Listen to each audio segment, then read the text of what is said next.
Hadithi za mafanikio za mradi wa kukuza ushiriki wa wananchi juu ya ulinganiaji wa sera na sheria Zanzibar. Imekuwa ni kawaida sasa Angoza kwa kushirikiana na The Foundation for Civil Society kuendesha mradi huu wa kukuza ushiriki wa wananchi juu ya ulinganiaji wa sera na sheria Zanzibar, ambapo makundi teule ya kulingania sera hupata fursa ya kusukuma hoja zao kwa mamlaka husika. Katika kipindi hiki cha Julai na Septemba, Angoza kwa kushirikiana na asasi 10 yaani 5 za Unguja na 5 za Pemba imekuwa ikiendesha shughuli mbalimbali ili kuwezesha mabadiliko juu ya sera zinazolinganiwa na makundi hayo. Mijadala, makongamano na stadi mbalimbali zimefanywa ili kuwafikia wadau mbalimbali na kuona mabadiliko ya kweli kwa maslahi ya umma hapa Zanzibar, kwa kuwa na sera zinazosaidia maendeleo endelevu katika nyanja zote. Shughuli hizi zinaleta majadiliano mengi kwa makundi yenyewe yanayolingania sera na mamlaka zinazolinganiwa kusaidia mabadiliko hayo, ambapo asasi 10 zilizomo katika utekelezaji zimeweza kufanya rejea na matamko ya kisera mbalimbali yaliyowezesha kuandaa waraka wa msimamo juu ya sera zinazolinganiwa na kupelekea hoja hizi za kisera kuona na kusikika kwa jamii na mamlaka husika. Aidha, jumuiya na wataalamu mbalimbali pamoja na jamii husika na maeneo lengwa na sera zinazolinganiwa wamejiunga pamoja kusukuma mabadiliko ya kisera zilizoainishwa kwao. Jamii bado iko na vikwazo zaidi na haijaweza kutumia hii wakalimani wa lugha ya alama katika sehemu mbalimbali za kijamii.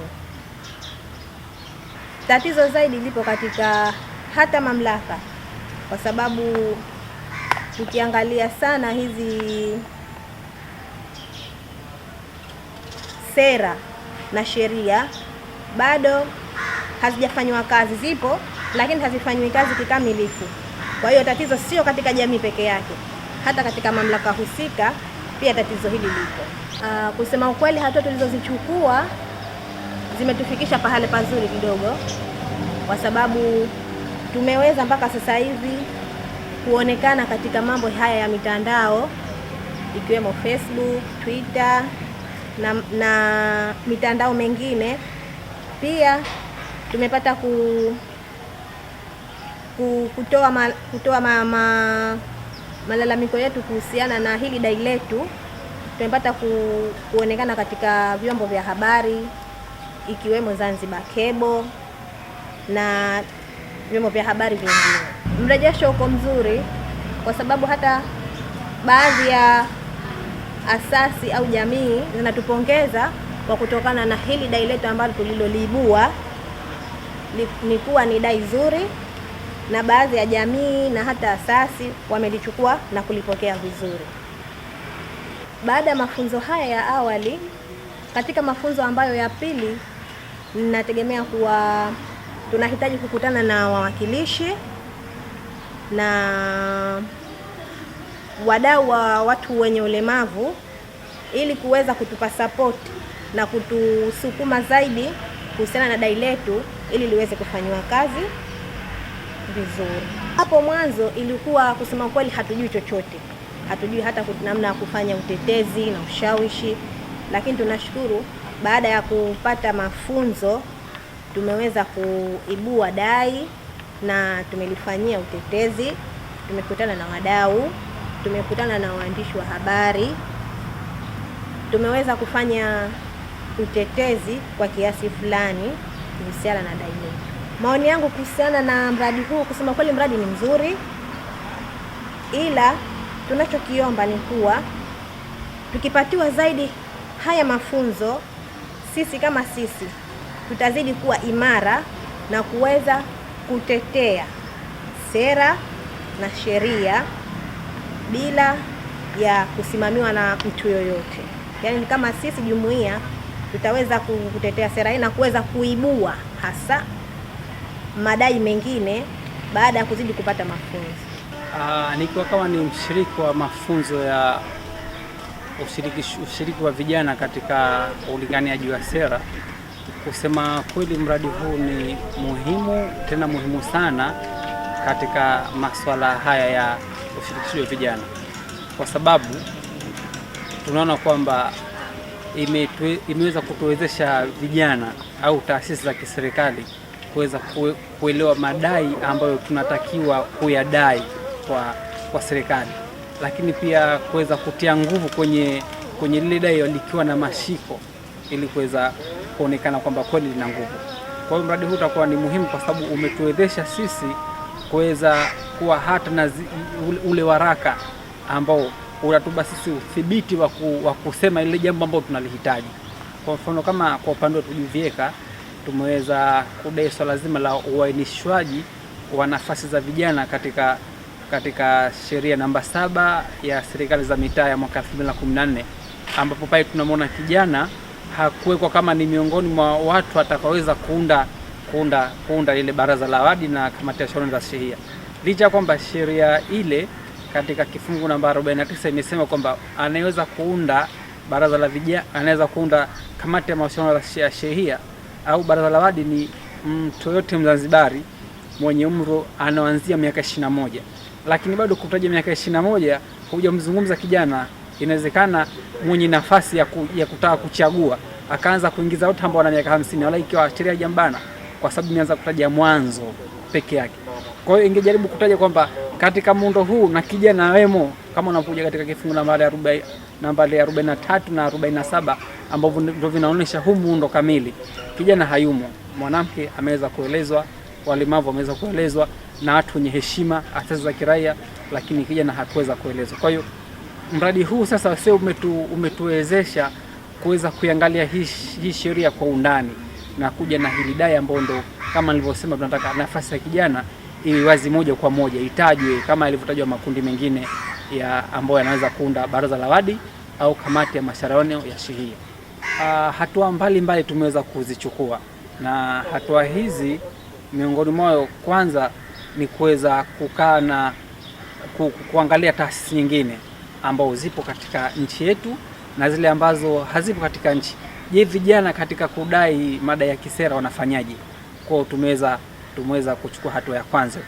Lakini pia tumekaa na asasi za vijana za Zanzibar na tukalieleza ili swala letu la kwamba vijana mbona nafasi yao hapa haionekani, kijana anaingiaje hapa, au ataingia kwa upendeleo tu. Kwa ni hatua muhimu pia. Lakini tumekuja tukakaa na maafisa wa vijana wa wilaya. Kwa tumekaa na wilaya Kaskazini wilaya ya Kati, lakini pia wadau wengine muhimu kama ni maafisa wa serikali tumeweza kushirikisha katika hili dai. Lakini kama hiyo haitoshi, pia tumekwenda kufanya utafiti mdogo ambao ndio umebainisha moja kwa moja kwamba vijana hawakupewa nafasi. Kwa hiyo ikaonesha ule ukubwa wa tatizo lilivyo. Kwa hiyo hii hatua ni muhimu sana kuonesha kwamba licha kwamba kuna taasisi nyingine zinadai, lakini sisi tunadai kutokana na hali ambayo ipo katika nchi yetu. Lakini pia ukiachia hatua hizo zote, tumekuja tukafanya mkutano na waandishi wa habari, tukawaeleza ile jambo. Walituuliza, je, tushapita hatua nyingine vile vile? Kwa hatua tumezipita nyingi kama hizo ambazo tumeziainisha hapo.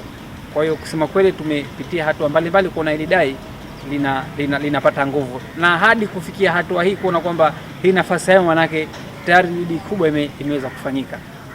Baada ya kumaliza hatua hii ya mwanzo ambao tushalipata dai hili na tushafanya tayari mkutano na waandishi wa habari, ishatoka report. Kwa hiyo watu wengi tayari wameshaanza kuona kwamba tuna dai kweli na tuna waraka kamili.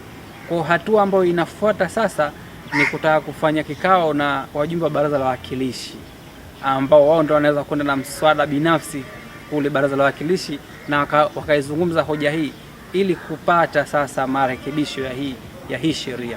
Kwa hiyo tunategemea tutakaa nao, tutapanga vizuri na kukaa na hawa wajumbe wa baraza la wawakilishi, tutakaa na wakurugenzi wa halmashauri ambao pia nao mipango kule ipo ambayo inamwangalia kijana, pia tutazungumza nao. Kwa hizi ni hatua za haraka ambazo tutakwenda kuzifanya kwa sasa baada ya hatua hii ya mwanzo kumalizika. Ushauri wangu katika kukamilisha hili jambo, kwanza naomba mashirikiano kwa vijana wengine. Vijana kama vijana sio taifa la kesho, ni taifa la leo. Kwa hiyo tunapaswa kutetea yale madai yetu ambayo watakuwa na maslahi kwetu sisi. Kijana anapoamka akaweza kushirikishwa vizuri, yale ambayo yatakuwa yanamgusa au yanamhusu yanaweza kuingizwa katika mipango, mikakati na sheria muhimu ambazo hasa kijana itakuwa ni chachu kwa yeye katika maendeleo. Lakini pia naiomba serikali kuweza kushirikiana na vijana ili kuona kwamba zile changamoto zake sasa zinageuzwa na kutengenezwa kuwa ni fursa. Nikiwa kama ni miongoni mwa washiriki katika mradi huu, ningependelea zaidi nafasi ya vijana ibainishwe katika sera, ili vijana waweze kushiriki katika ngazi zote za maamuzi, kuanzia ngazi ya shehia mpaka ngazi ya wadi. Kiukweli mafanikio tumeyapata. Kwanza mafanikio kuu ni kukutana na wadau, na tayari wadau tumekutana nao, na pia wale wadau wametusapoti, wamesema wako tayari kushirikiana nasi bega kwa bega ili kuweza kufikia hatua na dai letu kukubalika. Katika kota inofuata, sisi kama jumuiya ya Kiedo tumeandaa utaratibu wa kwanza kuzitoa zile na nyaraka zetu, kuwafikishia baadhi ya shehia ambazo tutataka kufanya nazo mjadala, pamoja na baadhi ya madiwani walioko katika halmashauri ya wilaya Kati, tukishirikiana na mwamvuli wa asasi za kiraia yani Angoza. Tutafanya nao mkutano kwa pamoja, akiwemo pamoja na mwenyekiti wa halmashauri ya wilaya, ili na wao tuwaeleze lile dai letu ambalo tunalipigania na waweze kulichukulia hatua na maamuzi zaidi. Kwa sasa kiukweli vijana kama vijana, sera haikuweka wazi kama vijana na nafasi zaidi na yeye kuingia katika ngazi za maamuzi. Kwa hiyo unakuta vijana wanao nafasi ambayo wanaoshirikishwa, lakini wale hawaingii kwa nafasi ya kijana, wao wanaingia moja kwa moja katika nafasi za shehia, kwa sababu kuna watu maalum ambao wameorozeshwa, wakiwemo watu wenye mahitaji maalum. Kwa hiyo unaweza kumkuta ana mahitaji maalum ni kijana, lakini hakuingia pale kwa nafasi ya kijana, yeye anaingia kwa nafasi yake ya watu wenye mahitaji maalum. Unakuta ni mtu mashuhuri katika shehia, anahitajika kuingia katika baraza la watendaji wa shehia, lakini anaingia, utamkuta kijana, lakini ukimuuliza umeingia kwa nafasi ya kijana, atakwambia hapana, nimeingia kwa nafasi ya shehia tu, lakini sio nafasi moja kwa moja kwamba yeye ni kijana aweze kushiriki katika nafasi ile pale. Hilo halikuwekwa wazi. Kwa hiyo dai letu kuu ni sisi vijana kuweza kuwekewa wazi nafasi ile na kuweza kushiriki, kutajwa hasa kama kijana anahitajika kuingia katika nafasi hii, kama ni vijana wawili au hata ni mmoja, lakini tutakuwa tumeona tayari kijana kashashiriki katika nafasi ile pale ya maamuzi.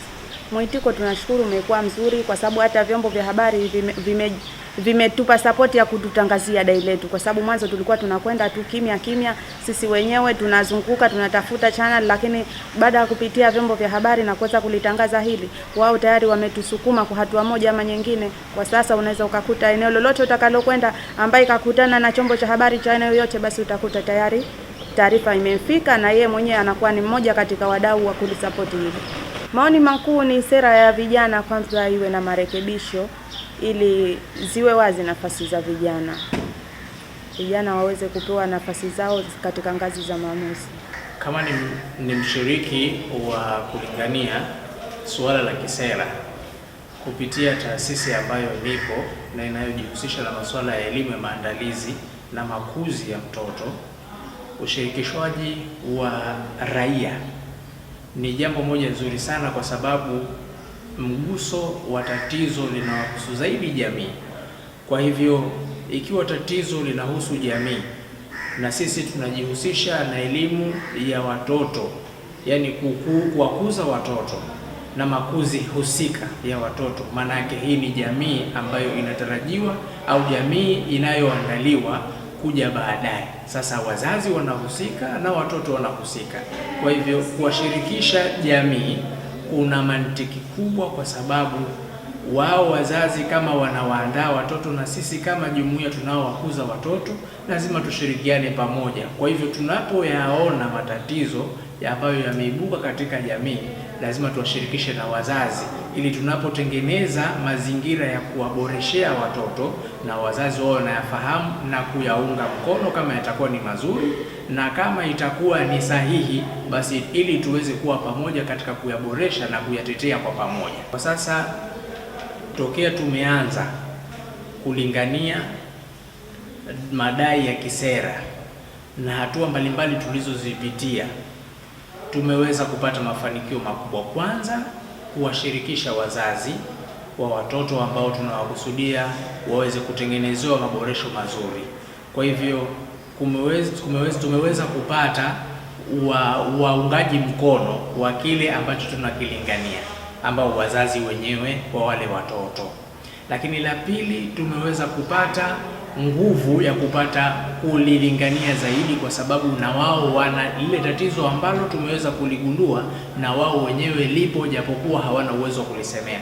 Kwa hivyo kama ni asasi ya kiraia tumeweza kuchukua dhamana ya kuweza kulitetea tukishirikiana na wao pamoja na wadau husika, baadhi yao wakiwemo watu wa serikali, watu waliomo ndani ya serikali pamoja na watu ambao wanajihusisha na mambo ya kitaaluma. Wameweza kutoa msukumo wa pamoja na wamekuwa tayari hata kuwasilisha au kuwa wao wawakilishi kwa wengine wakati tutakapokuwa tunalitetea jambo hili hadi tutakapoona yale mabadiliko. Tunajua tatizo la jambo la kisera ni jambo lenye kuchukua muda mrefu na mabadiliko ya hatua kwa hatua.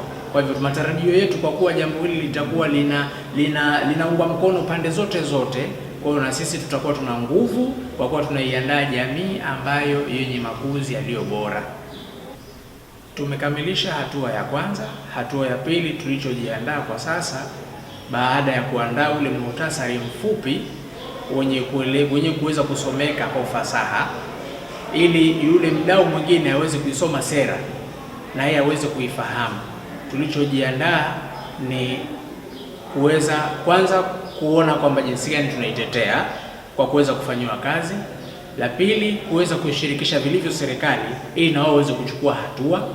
La tatu, kuweza kuishirikisha jamii ili iweze kuwa na mabango ya kuweza kutetea kwa njia moja ama nyingine, na kuweza kuanza kuwalea wale watoto wenyewe, kuwajengea uwezo wa kuweza kudai yale mambo ambayo sisi tunawatetea, kwa sababu watoto nao ukiwajenga katika mfumo wa kueleza matatizo, itakuwa ni rahisi zaidi kilio ambacho tunakidai sisi, jamii na watoto husika kuweza kufanyiwa kazi haraka. Kwa hiyo tumejiandaa kwa kuandaa mihutasari, ushahidi, vielelezo mbalimbali, picha, video ambazo hizi tutakwenda kuzitumia pamoja na mijumbe mbalimbali tutakwenda kutumia pamoja ili kuweza kushirikiana na serikali kuweza kufanya mabadiliko haya. Pamoja na jitihada ambazo tunazifanya sisi, tumejaribu pia kuenda kwa watoto wenyewe, na ukijaribu kuwadadisi baadhi ya watoto, kwa sababu ni intelligent, ili jambo ni la kiutaalamu, kwa wale watoto ambao ni waelewa vizuri, ambao wamekuzwa vizuri, utagundua kwamba watakwambia, au ukiweza kuwadadisi tu wao watoto, ili uwe darasani unahitaji nini, atakwambia anahitaji apate vile vipeperushi vidogo, picha, vile vitu vya mfano ambavyo vinaonesha hali halisi ya kule kukua kwake. Kwa mfano vitanda vya bandia, makabati, vyombo. Kwa kuna kumbi mbalimbali ambazo zinakuwa zinaandaliwa. Lakini pia katika upande wa michezo atakwambia tunahitaji mapembea tu tunacheza, na vitu ambavyo vinamtaka mtoto kuweza kukua lazima kuandaliwe vifaa vya michezo ambavyo vitamkuza mtoto, vitamfanyia refreshment, ili aweze akili kuweza kutulia, akuwe katika picha na mazingira halisi ambayo anayasoma darasani na ambayo anayaona na anacheza nayo. Kwa hiyo ukiuliza baadhi ya watoto utawagundua kwamba wanakwambia hapa shuleni kwetu hakuna mapembea, hapa shuleni kwetu hakuna maringi ya kurukaruka. Ni vitu ambavyo vinamkuza mtoto kiakili.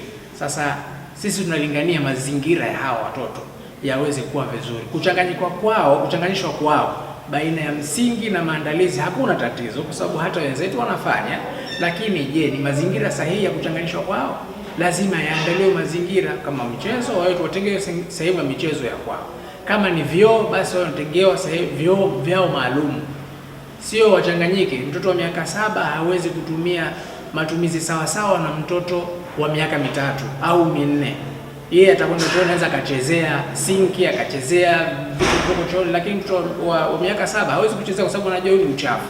Sasa lazima yatengwe mazingira waweze kukuzwa katika mazingira yaliyokuwa bora, na ndio maana watoto unakuta waliokuwa waelewa wanaweza kukuambia vitu hivyo moja kwa moja, na sisi tumefanya hivyo. Maoni yetu ni kwamba tunajua kwa kuwa jambo hili ni jambo lenye kuchukua muda na lenye kubadilika taratibu. Maoni yetu, jamii kuweza kuwa sambamba na sisi katika kulitetea, Lakini la pili, serikali kutunga mkono katika kuweza kulifanyia kazi. Lakini la tatu, Angoza kama ndio mwamvuli wa asasi za kiraia, nao baada ya kulianza hili kuwa pamoja na wao, wasituache mkono pekee tukawa tunalitetea hili. Kama tunavyokwenda nao sambamba, basi tuweze kuendelea kuwa sambamba kwa hatua hadi hatua, kuweza kuona mafanikio yanaweza kutokea moja kwa moja, yasiishie njiani.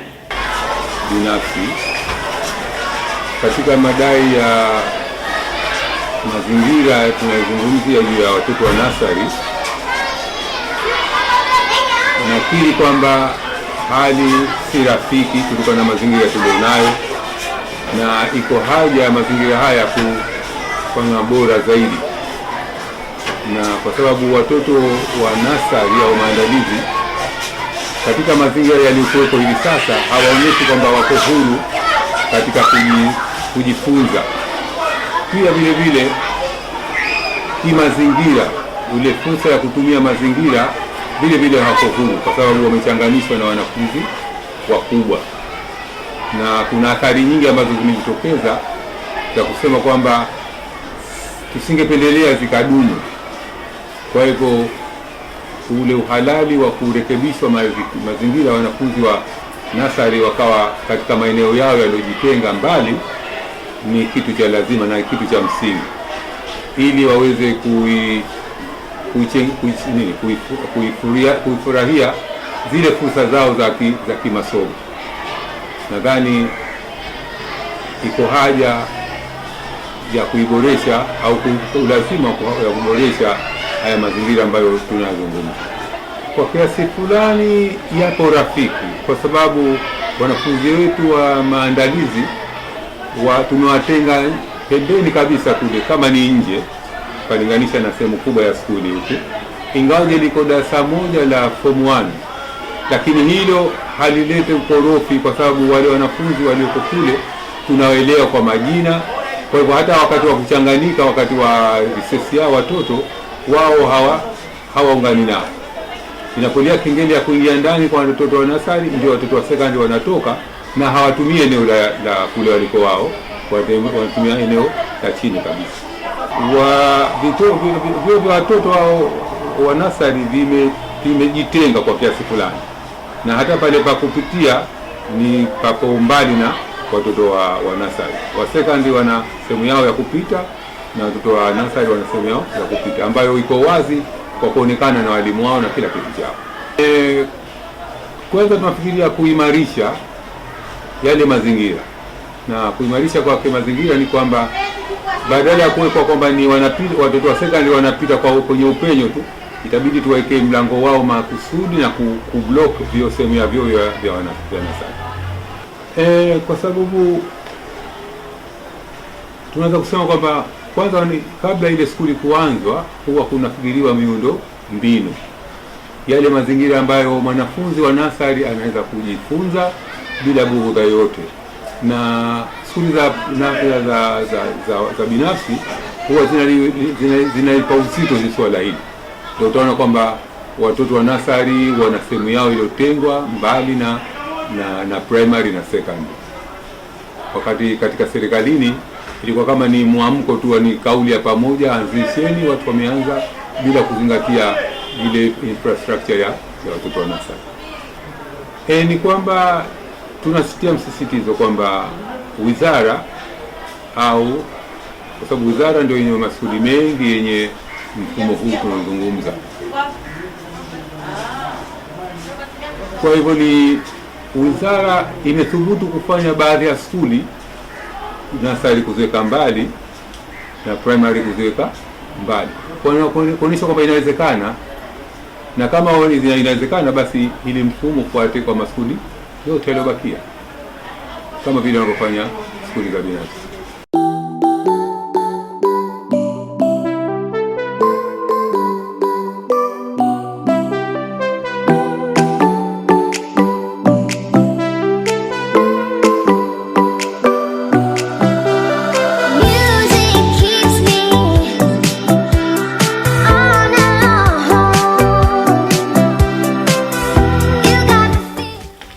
Kuna tuelekea kule. Sasa vitu mna huko moja kwa moja. Kwa hivyo hapa ng'ombe wanakuja kufanya nini? Tunatoa maji. Yaani holi za nyendo hizi hapa zinatoa. Huko nini? Hiyo chemchem mwenyewe. Hizo nyendo hizi hapa tunaweza kutoa maji. Unaona hizi hapa. Tunataka kutoa maji. Kuna kitu moja hapa. Yatoka wapi haya? Hayo rezini. Naona kwa rezini. Yes. Naona zake. Sasa ndio tupate siku kuja kuzitoa hizi top hizi. Ili tuweke usafi. Yale maji yanavyoingia kwa wingi hapa. Ndio kama pana shimo hapa.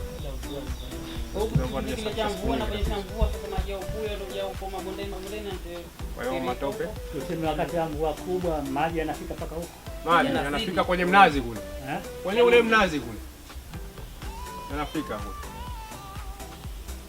Kwa sababu ile daraja ile pale barabarani hapo yanapita kwa juu pale.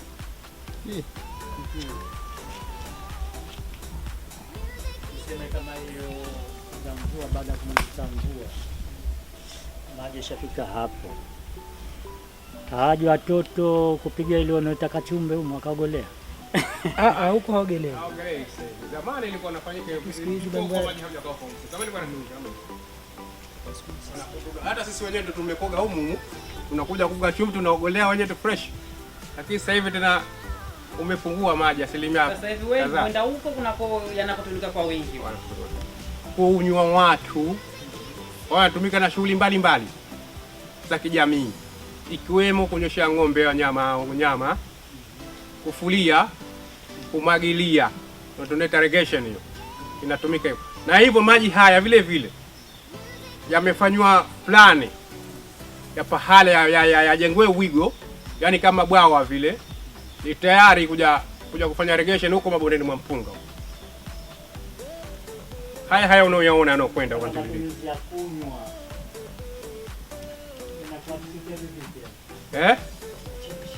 Unachemsha. Ukishachemsha wewe unangojea hapo kidogo alafu unakunywa. Yaani kwa kupata ule usalama zaidi, kwa kuwa zile bakteria zilizokuwemo. Maji haya yanatumika kwa sababu hicho kisima kilichochumba na maji, kilichochumba cha maji kule tangini kule, unaitoa lunga. Sosi yake ni hii hapa. Ikiwa kama itakauka hii, basi na ile kule itakufa. Sosi ni hizi hapa tunazo bana, hii na ile kule nyingine. Hiyo ndio sosi yanakwenda zake huko.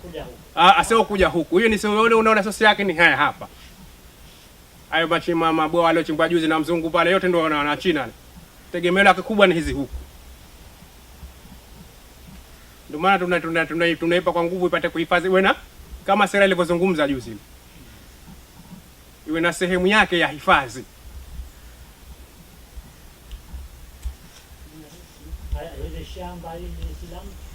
Hiyo sasa shamba la watu, lakini je, wewe utakapojenga utaacha place yako ya kufagilia?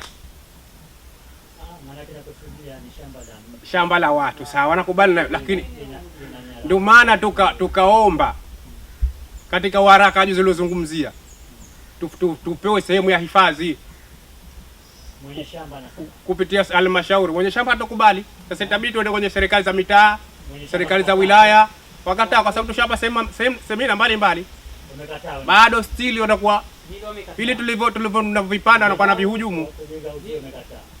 Hilo wazee bado hili hatujawa nini, lakini hatujawaambia. Tulipoanza hizi shughuli kuna mita 15, sisi tukamwambia wakiache mita 5 tu wamekata. Kuna na mwingine mpaka wanalima mpaka chini ya ukingo. Kwa hivyo ikinyesha mvua tunasakesha sasa. Ndio maana kila baada ya kitu tunatoa toka. Nachokumilikiwa sasa mwenye mali sitegemei kama atakuwa na nguvu za kukataa. Ndio. Atakuwa na nguvu za kukataa. Kama basi tujitiwe. Ni sasa. Kwa hiyo tukae kushika semina mbalimbali jua hawadau au wenye wamiliki haya maeneo. Lakini unajua tena kila mtu ana ufahamu wake. Na kila mmoja huyu anaweza kufahamu sasa hivi, huyu anaweza kufahamu baadaye, huyu mwingine baadaye zaidi. Lakini tushaika vikao vingi tu na tushaita semina, tushawaeleza jua hili. Tunaambia hili si letu, hata tukipanda miti hii si yetu. Lakini bado unasema tu still je, mnaenda kuchukua pesa tu ndio maana mtaka kutunyang'anya shamba zetu. Kumbe sivyo ilivyo. ili tunaweka ni hifadhi kwa kizazi kilichokuwepo, kijacho na kijacho tena, ili uonekane huu mto usiendelee kufa. Sasa nyinyi hapa inatembea halafu kwenda kule, yaani ukikauka huu kama mlivyosema na kule kutakuwa hakuna maji, huduma hazipo. Sasa kwa hivyo hilo ni jambo la zawa wasikae kule tu lakini waangalie na hapa, lakini hayo kama ni zawa lazima watakuwa wanajua. Zawa kujua wanajua kwa sababu washakuja ati. Lazima watakuwa wanajua. Sasa nyinyi kwenu ni kuitetea kwamba hii sera ibadilishwe au ichukue nafasi yake ya kuhifadhi yote. Sasa ikafikia huko, sasa huyu mtu atakuwa hana sauti ya kusema mimi shamba langu si ruhusu. Na hayo ni mambo ambayo sio ya leo na kesho. Sasa kwa sababu endelevu. Ni endelevu. Siku nyingine atakuja kuona mabadiliko ya hapa, siku nyingine mjukuu wako, siku nyingine mwanao. Na ndio swala endelevu tunalitetea huko. Kitu kiendelevu. Kwa hivyo nyinyi endeleeni na jitihada zenu. Tayarisheni nani zenu, sera zile, position paper zenu. Ili zisipokuja kuzinduliwa, ili swala liwe tayari linaonekana. Sawa? Sawa. Twendeni huko sasa.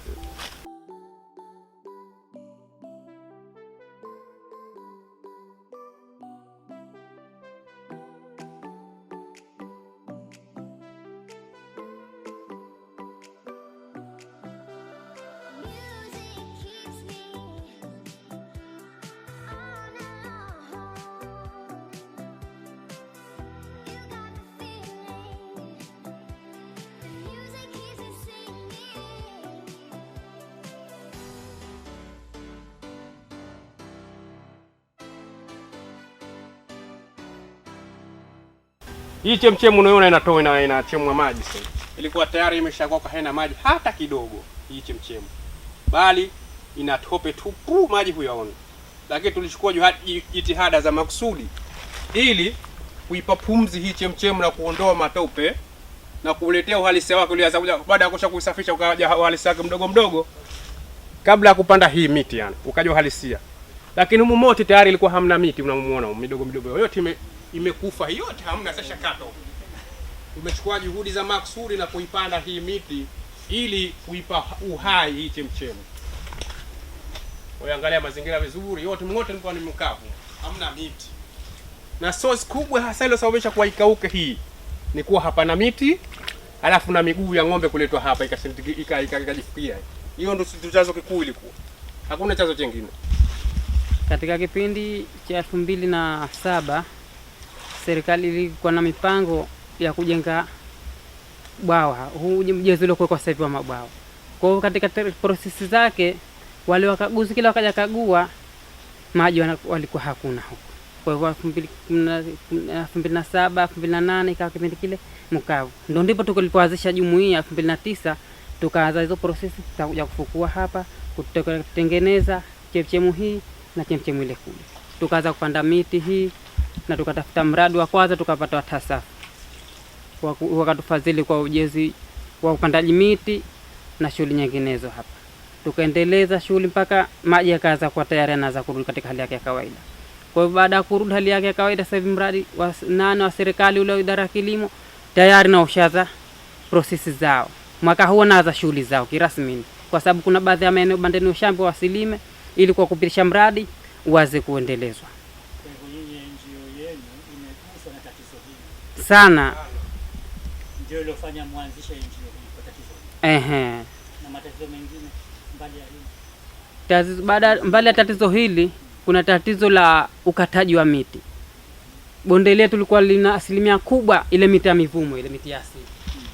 Baada ya kuona kwamba kwa asilimia kubwa inapungua, kwa hiyo tukaanzisha na ikasababisha na hiyo kuanzisha NGO. Kwa sababu mifumo ile miti mikubwa ya asili mingi kwa inakatwa ovyo. Mlitabu hivi hatuna kama ovyo ovyo ilikuwa ni kama wanakata ya wanajamii kwa shughuli za ujenzi. Wanakata ili kufanya boriti. Kuni.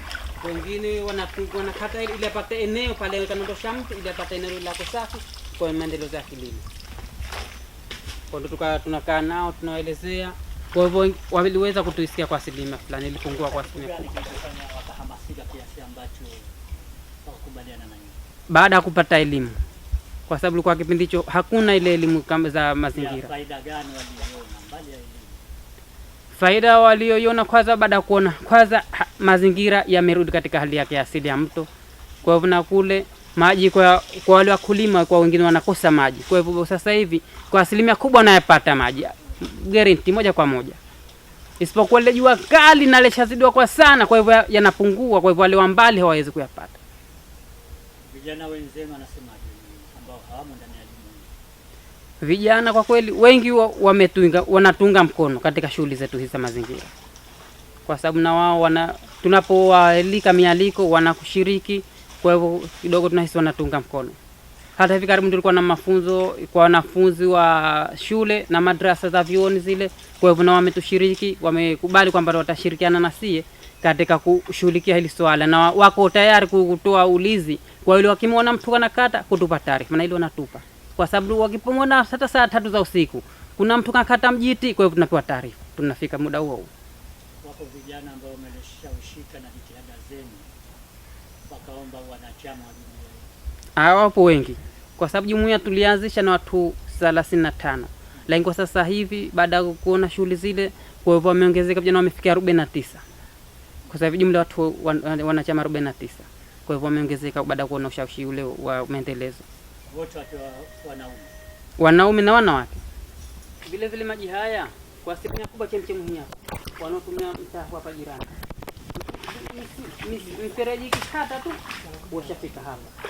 Kwa ndio maana tukaomba zaidi hifadhi hii, kwa sababu ndio tunatumia zaidi hapa. Juhudi za makusudi tulizifanya kwa ajili ya kuulinda au kuhifadhi mto wetu kutokutua ng'ombe kule ili wakaharibu mazingira. Tumejenga hivi vihozi hivi kwa ajili ya kutia maji humu kunyeshea wanyama wao, lakini bado stili wanapeleka katika mto, na hili linatuuzi sana hili. Kwa hiyo kitipo kama tutapata uzio wa kuzungusha humu, mimi na hisi itakuwa mshada tosa, wakuja watachukua maji kule watakuja kutia hapa. Hii itakuwa solution ilikuwa nzuri zaidi. Tunavomba kwa sababu juhudi tulishazifanya, tumeomba mradi, tumepata mradi utatoa safu, tumevijenga hivi kwa ajili ya kusaidiana sote kulinda huu mto wetu, kuhifadhi ili kizazi kilichokuwepo na kijacho ili kinufaike na huu mto. Sio wetu sisi, tutapanda miti kwa ajili ya hifadhi tu. Mtu atabaki mwenye shamba, na vile hataweza kuukata mpaka apite idara maalumu za misitu aombe vibali watakata mti ule. Hatutomruhusu tu. Sipo hatua za kisheria tunazichukua. Kwanza kama tunamjua, tunampelekea taarifa kwa sheha. Sheha atatoa barua kama kuna sheha mweziwe au wake, atampelekea barua kwa ajili tunamwita tumueleze kitendo hicho kilichokifanya kukata miti sikizo ana kaidi, basi tunachukua hatua, tunampeleka polisi kwa ajili ya kumshtaki. Hizo hatua tumeshazifanya na zipo. Hatua haraka tulompeleka polisi ni mmoja, lakini tulopeleka kwa sheha ni wengi tu tushapeleka. Na watu wangapi labda wamefanikiwa kukiri kwamba hilo kosa hawatarudia tena kufanya? Watu wanafika 10 washakiri hilo hatarudia tena, kwa sababu kuna watu waliikata mikungu tena mikubwa tu kama hii, wakana chanja kuni. Huyo alikuwa hataki, tulimkuta na gari la ng'ombe anapakia, anachukua kuni anapeleka, anakwenda kuzeeka mwenyewe. Lakini mimi binafsi nilichukua juhudi za maksudi na nikamwambia wewe, mimi nitakushtaki, na nilimshtaki kwa kweli. Nikampeleka kituoni pale Lungalunga, tukamshtaki, tukamtoa faini ndogo. Shamba la wazazi wao, yeye anasema shamba la wazazi wao, na mile miti wamepanda wao, lakini kwa sehemu ya hifadhi. Kwa nini uikate na kati iko kwenye sehemu ya hifadhi? Sisi tunachozungumza kulinda, sio hatuzungumzii kama ni chetu. Sisi tunazungumza kulinda. Sisi mtu hautuhusu, unatuhusu kule kwa kuhifadhi na unatusaidia kwa kufua na kufanya shughuli nyingine. Mimi na hisi wanaelewa, lakini una kitu ule ukaidi wakati mwingine. Wananufaika wale, sisi hatupate kitu. Kumbe sisi hatunufaiki, sio tunafaidi sio kwa Mwenyezi Mungu ndio tulikoekeza. Haya maji anakuja kutia himu, itabidi awe mwenye ng'ombe, kwa sababu sisi tutakuwa hatupo kufanya shughuli zile.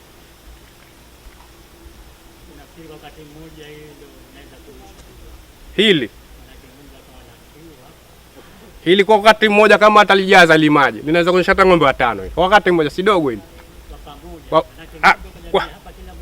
Kwa pamoja anaweza kukaa 2 hapa kwa pamoja, yani wasengeze, kwa sababu atakaa hivi itakuwa wengine hawapati. Kwa 2 anaweza kuta mdomo mmoja.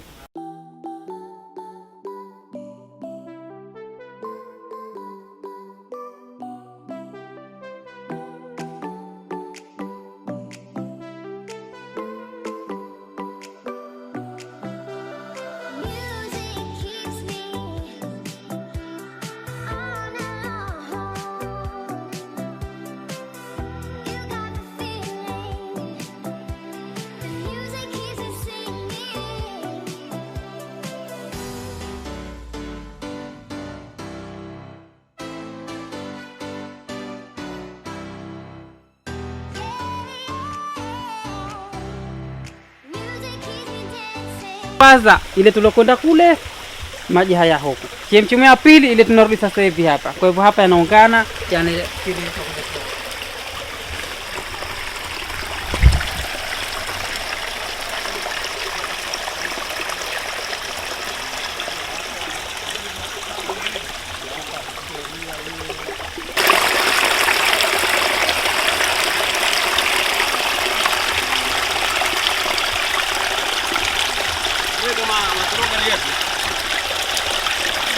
na ujenzi wa kivuko hiki hapa kimesaidia jamii sana, kwa sababu watoto wote walikuwa wanakwenda shule kwa nazunguka huko barabarani.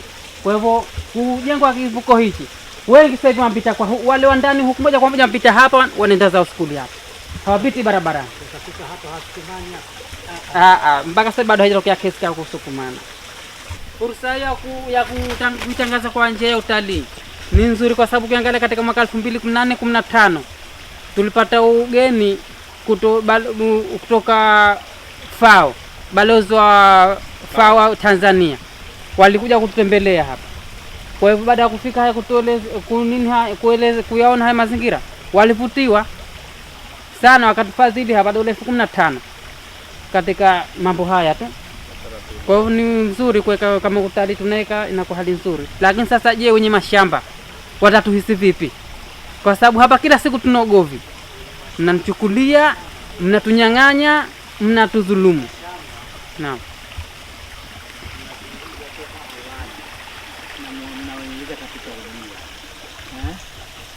Naambia sasa percentage fulani tutakayokusanya itarudia kwenu kwenye mashamba, kama wanafanya Jozani. Jozani sio imesarenda, lakini kuna percentage maalum kila baada ya muda wanapata gawio. Kwa hivyo wenye mashamba sitegemei kama watakuwa wengi, mnachukua yule mmiliki hasa shamba lenyewe, sana sana atakuwa wawili au watatu.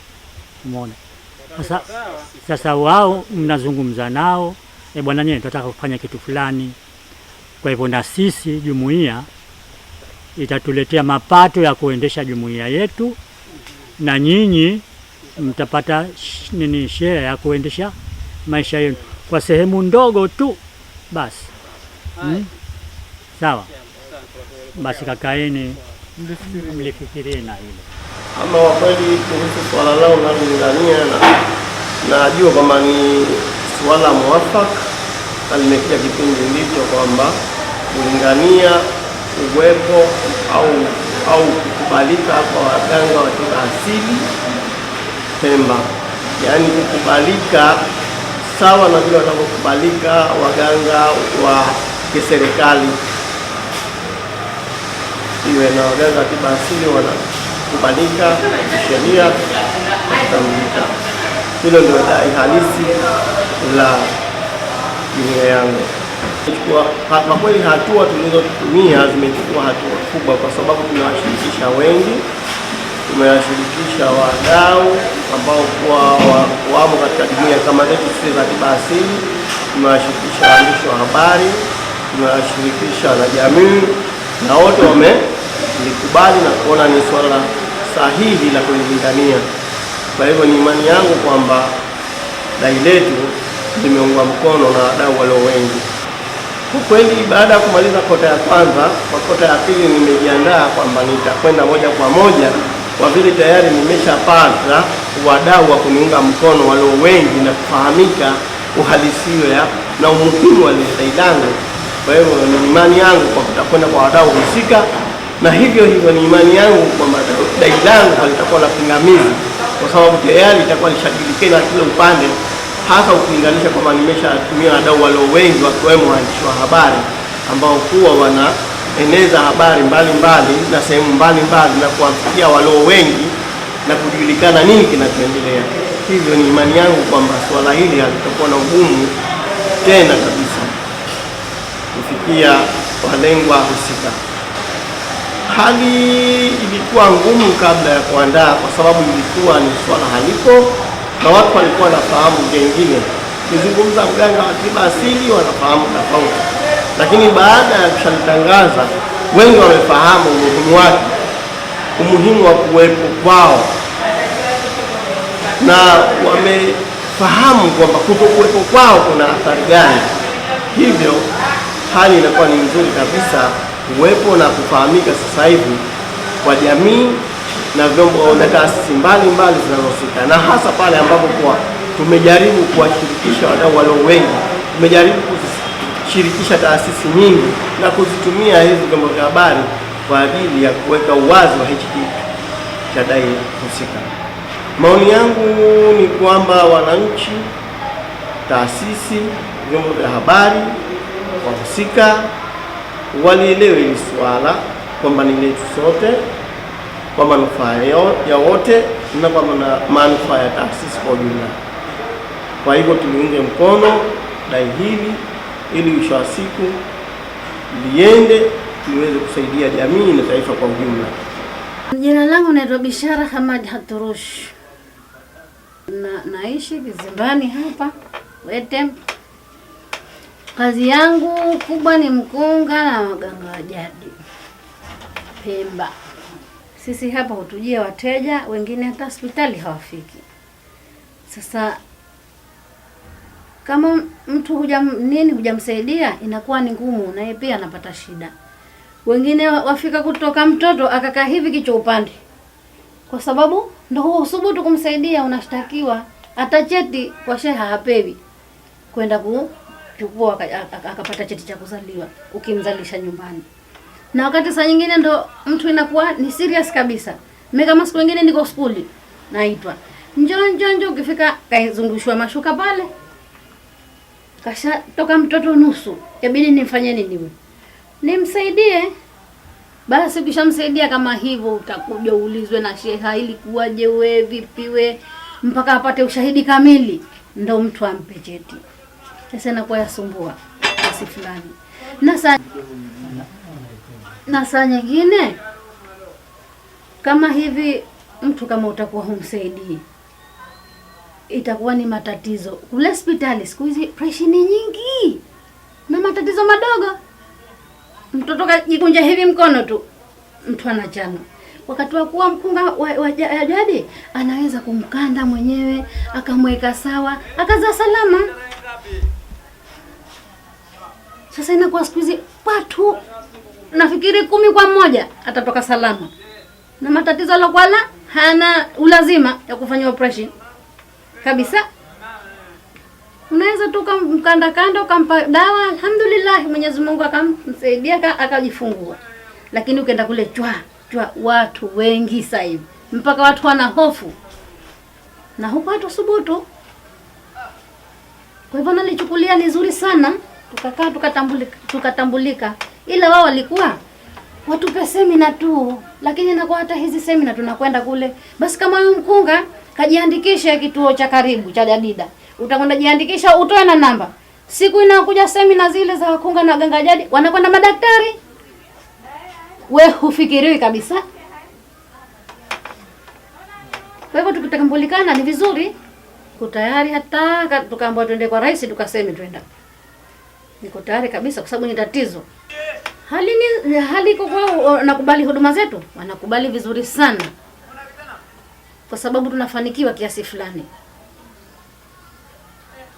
Na hii ni enzi tokea za zamani. Mimi binafsi hapa nilipo nina mimba 4 sijaza hospitali. Kule hospitali saa nyingine ninakukata kitovu tu.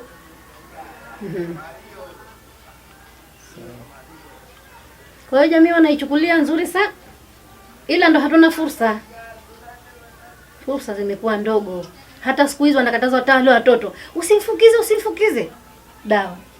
Usimfunge dawa hata ule mvuja ati usimfunge akaenda kwa daktari. Inakuwa mambo ya sayansi yanachukuliwa sana. Na hali ya kuwa siku hizi ndo matatizo yamezidi tele. Mtoto mdogo ana bwana sukari. Mtoto mdogo ana bwana pressure. Kwa sababu huduma zile za zamani hawazitaki. Watu wakirudi, mimi naomba sifanye hivi ati. Wakati zamani tukiwanyiana hivi mataka vitunguu maharusini. Na mie na mivuje. Mtoto ukimpa ule, ukimchemshia mkundanyiko kampa kijiko cha chai, maana hizi dazi na vipimo vyake hivyo. So kaambwa nenda kachemsha hicho, kaenda kachemsha kanywa tel. Ile ni athari. Kijiko cha chai mtoto wallahi homa inashuka vizuri. Lakini watoto, ile madawa ya hospitali nayo yale wallahi athiri, kwa sababu mtoto utampa madawa wewe, kesho anapumu, utampa pana, kesho kutana utampa mapanadoli mpaka kiwango inakuwa zile dawa hazishiki tena. Wito wangu ni kuwa tuthaminiwe, ndio tunaloliomba, tuwe na mashirikiano na serikali na huduma zetu. Ila wao kama wana wasiwasi na hilo, ni kutupa semina tu, wakatuambia, wakatuongoza, fanyeni hivi, tuko pamoja, wasitutupe mkono na wakaizuia hii huduma kabisa. Tuwe na mashirikiano nao. Mradi huu utatunufaisha sana katika kutujengea uwezo wa kulingania masuala ya jumuiya yangu, hasa ikiwa katika mradi wangu wa uwajibikaji katika utekelezaji wa mfuko wa maendeleo ya karafuu Zanzibar. Kwa hiyo umeniwezesha kujua njia za kupita, kipi kifanyike, na matarajio yetu ya baadaye ni kuwa tutafika mbali kwa kuwezesha wananchi kujua taratibu zote. Hatua zimeleta mafanikio kiasi, kwa sababu mradi ndio kwanza tunaanza, lakini tayari tumepita katika maeneo husika ikiwemo ZSCC, tumepita Wizara ya Kilimo, tumepita. Kwa hiyo imeanza kuleta matokeo mazuri mradi. Tumejipanga kuongeza nguvu katika kupitia taasisi ambazo tunazidai madai yetu. Kwa mfano Wizara ya Kilimo, shirika la ZSCC na wadau wengine. Tumejipanga kuwapitia kwa nguvu zote ili kuleta tija katika dau letu. Bado hali si nzuri sana, kwa sababu tulipoanza madai tuligundua kama kuna taratibu nyingi ambazo bado hazijaanza kufanya kazi. Zipo kisheria, lakini utendaji wake bado ni mdogo. Kwa hiyo dai letu sasa liko katika kusukuma ili ule mfuko ufanye kazi kama ulivyotarajiwa. Kwa hiyo tunaamini tutapata mabadiliko si muda mrefu. Maoni yangu ni kuwa taasisi tu za kiserikali, sisi ni taasisi binafsi, taasisi za serikali zishirikiane na sisi ili angalau yale maoni ya wananchi, yale madai ambayo tunayasukuma nao watusikilize ili kuleta tija kwa wananchi ambao ndio walikuwa wengi. Mradi kwa kweli ni nzuri sana kwa sababu umesaidia katika ulinganiaji wa sera, hasa zile ambazo pengine hazina manufaa kwa umma. Kwa hiyo mradi ni mzuri, na kama mshiriki ndio tupo katika kulingania, tuone zile sera ambazo hazina maslahi mazuri kwa umma ziwe zinafanywa mapitio, lakini pia kufanywa marekebisho. Hatua kwa kweli ndio tumo tunaendelea, hatuwezi kuona mafanikio moja kwa moja, lakini ndio tunaendelea na ushawishi, ikiwemo kukutana na wadau mbalimbali, watunga sera, lakini wale wadau wetu wanaotunga mkono kuweza kupata kuungwa mkono kutoka kwao, lakini pia kuongeza maoni yao kama kuna haja ya kuongeza maoni katika yale madai yetu. Lakini pia tuna mipango kufika mbali zaidi kuona basi haya madai yetu yanafikiwa ama yanafanikiwa na kuweza kuondoshwa kabisa, inaweza kurekebishwa kabisa zile sera ama sheria ambazo pengine zina upungufu kwa umma. Kwanza, kama tulivyosema awali, ni kufuatilia wale watunga sera kwenda, kwa mfano kama Wizara ya Habari, lakini pia hata watu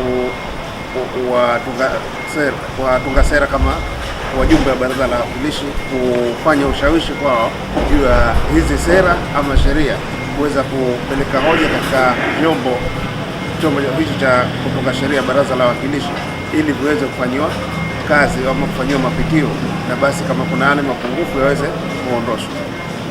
Unajua hao walikuwa wanaenda tu ama tunaenda. Sasa si baada ya kupata yale mafunzo na tufuatilia, tukajua kwa kumbe katika hii sera ama hii sheria kuna mapungufu fulani ambayo yanahitaji kufanywa kazi ili kuweza kwenda sambamba au kwenda sawia na hali ya sasa ilivyo.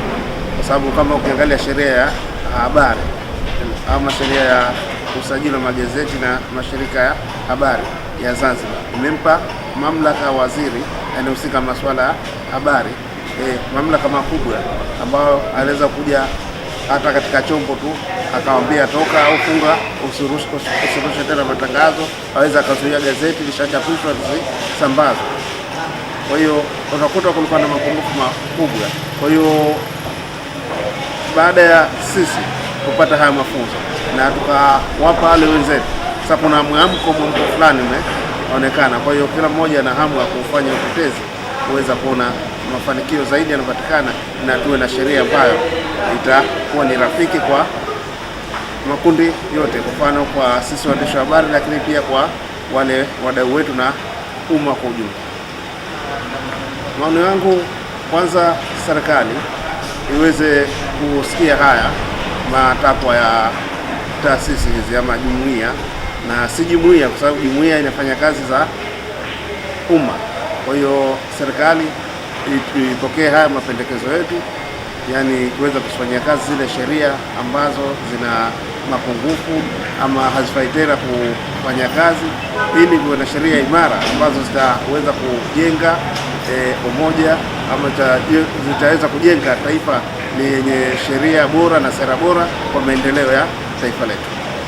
Mradi ni mzuri na unahitajika uendelevu, kwa sababu unakuza vipaji, unajenga uthubutu, unakufanya uwe ni mpiganaji kama mwanaasasi. Hatua tulizochukua kwa kiasi fulani tunahisi zimeleta mafanikio, kwa sababu watu wamejua wajibu wao. Inaonekana katika tatizo hili watu wanakuwa hawajibu wajibu wao, lakini pia wale hata watendaji na wao wanajisahau, wanafanya kazi visivyo, lakini tunapokuwa nao tunakumbushana ili wafanye kazi zao kwa weledi na waweze kuwavutia wale, kwa sababu tatizo kubwa linatokea, hata matukio haya yakitokea huko mtaani watu wanashindwa kuripoti, na baadaye lake wanalalamika kwamba hivi vituo au hizi sehemu ambazo zinashughulikia masuala haya haziwatendei haki, haziwasikilizi na mambo mengine. Kwa hiyo tunawaambia wao kwamba wafuatilie kwa umakini, lakini pia na mtu anapojitokeza kuja kule, basi naye wamsikilize na wamuelekeze. Kama kakosea taratibu, basi mara nyingine aweze kujifunza na wafundishe na wengine. Baada ya kumaliza kota ya kwanza, najipanga katika kota ya pili kuhakikisha kwamba dai langu linafanywa kazi ipasavyo kulingana na shughuli ambazo nimepanga kufanya. Kuna kamati hizo za sheria za kupambana na ukatili, lakini kuna klabu za wanafunzi ambazo tumeshaziunda kwa baadhi ya maskuli. Tunafuatilia haya matukio na tunakwenda mpaka kwenye sheria kuwafuatilia hawa watu, kwa sababu hili suala ni zito na limekwenda sehemu nyingi, maana limeshaiathiri jamii kwa kiasi kikubwa. Kwa hiyo linahitaji nguvu kubwa katika kutekeleza ili iweze kufikia hilo lengo. Kwa hiyo tumejipanga katika masuala hayo na tunaendelea nayo, sababu hatusubiri mpaka hiyo kota nyingine ifike. Sisi tunaendelea kufanya kazi, tuna kazi ambazo zinaendelea, na hali ni nzito kwa sababu hawana uelewa. Tatizo kubwa, hawana uelewa na wanahisi hili suala kwa kweli hata likitokezea wao waendelee kulificha baada ya kuliripoti. Kwa hiyo sasa hivi hali imekuwa tofauti, watu wanaripoti hizi kesi bila wasiwasi, na tukienda sisi kutaka taarifa wanatupatia, na wakati hapo nyuma mtu anakuambia ulisikia wapi, kulikoni, mbona unanifuatilia? Lakini sasa hivi wanahisi ni mambo ya kawaida. Kwa hiyo wao wenyewe wakipata hizo zikitokezea hizo kesi wanatutafuta ili kutaka tuwasaidie ushauri na maelekezo mengine. Upande wa pili wa hawa wasimamiaji, na wao pia kwa kweli binadamu ni binadamu, hawako sawa wote, lakini kuna wale ambao kwa kweli wanazifanya hizi kazi na wao wanapiga kelele tunapokuwa kwenye mikutano, jamani kuna vishawishi hivi, lakini mnapokuja pale lazima muwe na taratibu hivi, mfuate taratibu ili kama ni kesi ijulikane kwamba ni kesi. Lakini kuna watu ambao wanaonekana kwamba ni wababaishaji, wanatuarifu kwamba watu hawa, huyu ni babaishaji, huyu ukienda swala hili atalipiga teke, lakini ukienda kwa mtu huyu atalifuatilia, ingawa sivyo tunavyotaka. Tunataka wale wote waliowekwa pale kwa ajili ya utekelezaji na usimamizi wa masuala yale, basi waumwe na yale matukio, hata kama lile tukio kutokea kwa mtoto wake aliyemzaa. Yoyote atakaye kwenda pale ajue kwamba huyu ni binadamu mwenzangu, ajenge imani ya kumsaidia na kulisimamia, ndo anaisaidia jamii na taifa kwa ujumla. Maoni yangu mimi kama mwanaharakati ambaye nasimamia na kutetea hili dai nalitetea kwa sababu limenigusa moja kwa moja kama mzazi, kama mzee. Naathirika kweli na yale matukio ya kukosa matunzo na kufanyiwa ukatili kwa watoto. Mtoto anapofanyiwa haya masuala, kwa kweli anaathirika kimwili, anaathirika kisaikolojia, na baadaye tunapata jamii ambayo ni mbovu. Na waomba wanajamii wenzangu, lakini na sekta zote ambazo zinasimamia haya masuala, tulichukulie kwamba hili swala ni tatizo na ni tatizo kubwa. Kwa hiyo tushirikiane kwa pamoja katika kulipiga vita suala la ukatili na udhalilishaji kwa watoto wetu. Kwanza mimi natoka jumuiya ya wafugaji wilaya ya Wete ambayo inaitwa Jiwao. Sasa katika kuimarisha uhusiano baina ya wadau, huwa tunakusanya mawazo na michango ya wafugaji ambao wao kukamilisha dai na maslahi yao katika kutekeleza masuala mazima ya sera ya mifugo, kwa sababu sera ya mifugo ina changamoto nyingi ambazo kwa sasa katika dai letu tunataka kuwe na kituo ambacho tulitakiwa tuwe na elimu kwa ajili ya mifugo ya wafugaji. Elimu hiyo ambayo itatolewa kwa wafugaji kwa ajili ya tatizo zima la maradhi ya mifugo ambayo ni kama ECF, Food and Mouth Disease, FMD.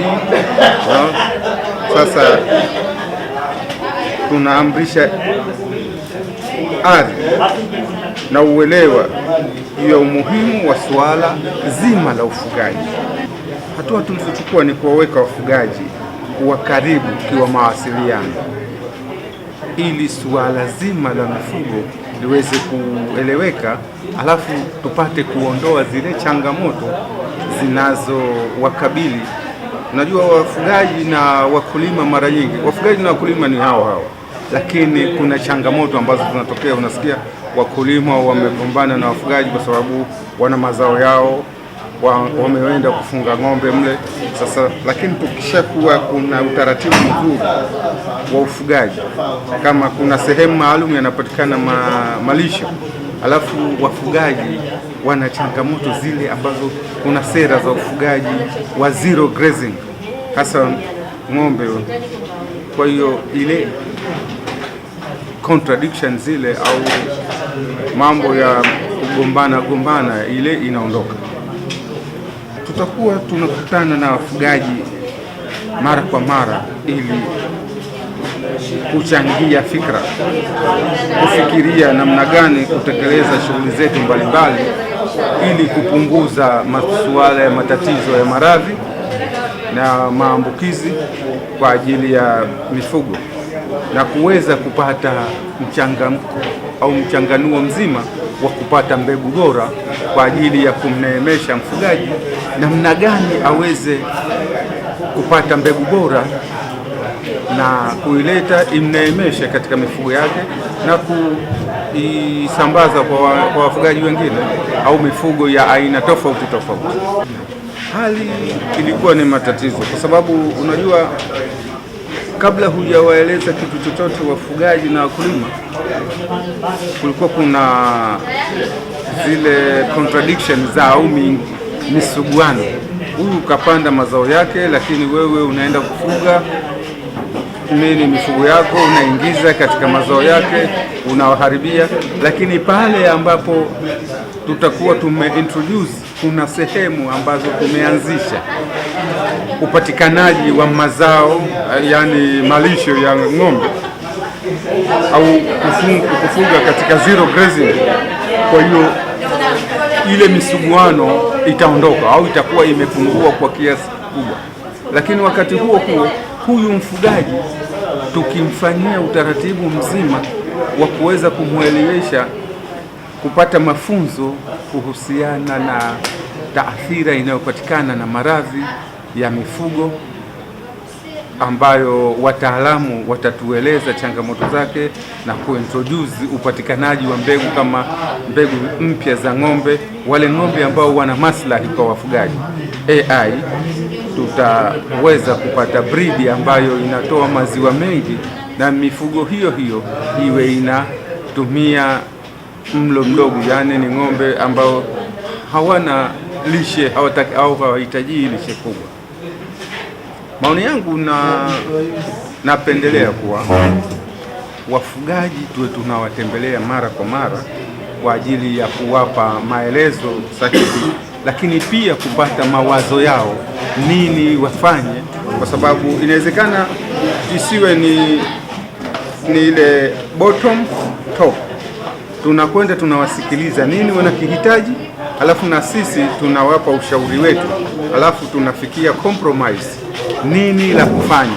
Sio tuwape amri kwa lazima tupande malisho au lazima tuende tukapandishe kwa AI au tunaweza kuleta madume bora, tukaweka center maalum ya kuweza kupata hayo mafunzo kwa ajili ya wafugaji.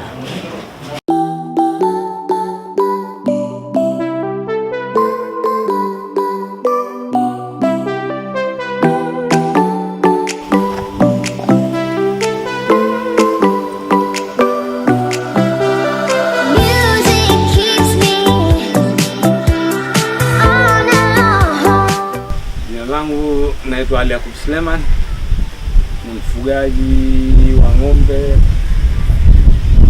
Kubujiko, sheria ya Mtemani, wilaya ya Wete, mkoa wa Kaskazini Pemba.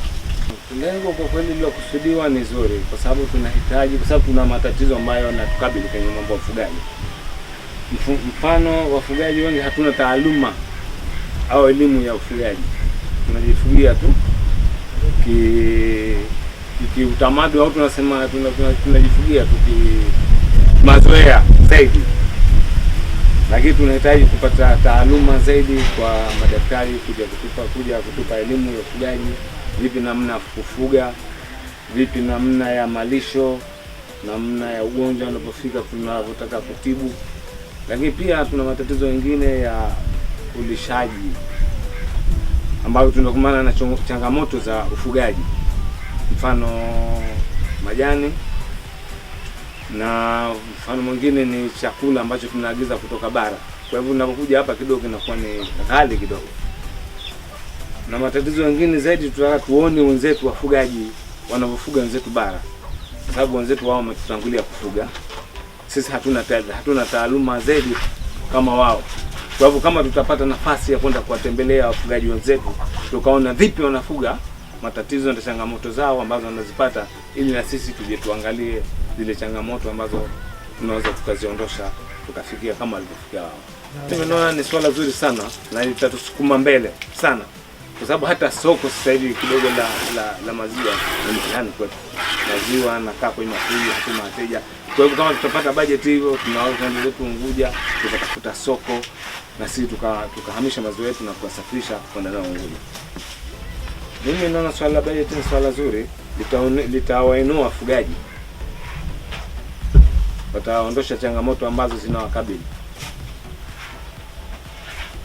au zinazotukabili. Tatizo kwa sababu ya ugomvi na wakulima ni kutokana na malisho. Malisho hamuna, ndio tatizo kubwa hilo. Lakini kwa si wafugaji ambao tunafuga chotara, inabidi tutafute majani kwenye humu kwa wakulima. Kwa sababu hatuendi kwa sababu baina ya ugomvi na wafugaji ni ile kwenda ukafunga ng'ombe wako. Lakini kama sisi tunafuga machotara, zaidi tunachotaka labda tupate ardhi ya kupata, tukatengewa ardhi ambao ili serikali mfano kuna mambo ya masuala ya eka haya tukapewa na sisi tukalima majani kwa ajili ya kuhudumia. Kwa hivyo hapo naona inaanza kuondoka baina wakulima na wafugaji, kaondoka hilo tatizo. Tatizo yapo kwa wakulima kwa sababu wafugaji wapo na kufika watu wengine ng'ombe kuwakata mikia au wakata kamba, sababu unaweza kama ng'ombe wengine hawana mabanda. Kwa hivyo anakwenda kwa kukisia tu hapa na pale, baadaye ng'ombe pengine nafikia pale na haribu mazao ya watu. Kwa hivyo lazima mkulima hata kubali hilo. Lakini kama tutatengewa hiyo budget itaingia na kupata sehemu ambayo ya ardhi tukaweza tukalima tukajikimu kwa majani, basi nafikiri hilo tatizo litaondoka. Jitihada kubwa wanazo wanazofanya, lakini zaidi ni kutaka tutengewe hiyo budget. Tukijengewa hiyo budget, hilo tatizo litaondoka. Tuko tayari kutoa ushirikiano wetu kufika kwa hawa wahusika ambao na sisi waweze kutufikiria ili kutuongezea hiyo budget ambao wamekusudia kutuongezea au kuomba hiyo budget yenyewe. Hii inaashiria wazi kuwa wananchi pamoja na asasi za Zanzibar zimejizatiti kuona jamii iliyostawi na yenye maendeleo. Hii inaashiria wazi kuwa wananchi pamoja na asasi za Zanzibar zimejizatiti kuona jamii iliyostawi na yenye maendeleo endelevu.